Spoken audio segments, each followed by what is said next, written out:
دانش آموزان اتباع برای شرکت در آزمون سراسری از الان برای دریافت کد ثبت نام و ثبت سوابق تحصیلی اقدام کنند. رئیس مرکز ارزشیابی آموزش و پرورش گفت پارسال حدود 70,000 نفر از اتباع در آزمون سراسری ثبت نام کردند که به علت ثبت نکردن کد دچار مشکل شدند.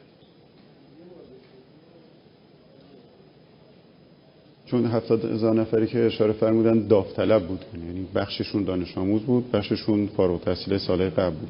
اشکالم این بود که این عزیزان به جای کد ملی باید کد اتباع ثبت می‌کردن، این کد رو ثبت نکرده بودن در موقع درخواست کد سابقه تحصیلی و همین باعث می‌شد که شناسایی نشن در سابقه تحصیلی که نزد آموزش پرورش دارن و این باید گزارش می‌شد به سازمان سنجش که به هر حال در رفت و برگشتایی که انجام شد این کار انجام شد و سابقه تحصیلی این عزیزان هم به سازمان سنجش گزارش شد.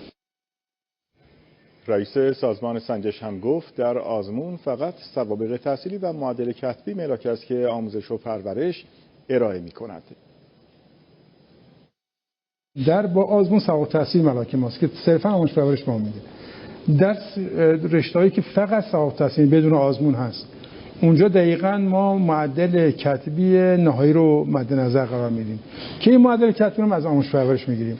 امسال کد اتباع نداشتن و برای بعضی از اونها مشکلاتی به وجود اومد که امسال به طور ویژه اجازه دادیم که خودهزاری کنند، ولی برای سال آینده دیگه خودهزاری رو نمیپذیریم، حتما واسه کد اتباعشون رو بگیرن و اون کد مورد نظر آموزش پرورش رو هم ایجاد بکنن. به گفته آقای پورعباس دانش آموزان اتباع در انتخاب رشته هیچ محدودیتی ندارند. در مواردی محدودیت هست که در دفترچه با جزئیات کامل آمده و درباره آن اطلاع رسانی شده است.